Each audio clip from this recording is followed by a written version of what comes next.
Hi everyone, আজকে ভাবলাম ছোট্ট একটা get unready with me shoot করি। Get ready with me shoot করার থেকেও দেখছি get unready with me shoot করা বেশি relaxing. You know what, skin care is therapy for me. যাই হয়ে যাক, আমি স্কিন কেয়ার ডেলি করি। আর মেকআপ করার থেকেও বেশি আমার ভালো লাগে বাড়ি এসে যখন আমি মেকআপটা রিমুভ করি।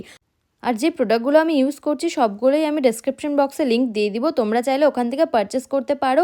আর হ্যাঁ, যারা যারা আমার নায়িকা হল ভিডিও দেখোনি তারা গিয়ে প্লিজ আমার নায়িকা হল ভিডিও চেক আউট করো, আর কেমন হয়েছে কমেন্ট করে অবশ্যই জানাও। আর নাইট স্কিন কেয়ারে অবশ্যই এই snail mucin serum and snail mucin cream অবশ্যই তোমরা অ্যাড করো, আর অ্যাড করে জানাও ইউজ করে কেমন লাগছে আর কেমন রেজাল্ট পেয়েছো। আশা করি তোমরা ভালো রেজাল্টই পাবে, কারণ আমিও ভালো রেজাল্ট পেয়েছি। And get unready with Mita তোমাদের কেমন লেগেছে অবশ্যই আমাকে কমেন্ট করে জানিও। And tata, good night, see you in my next video.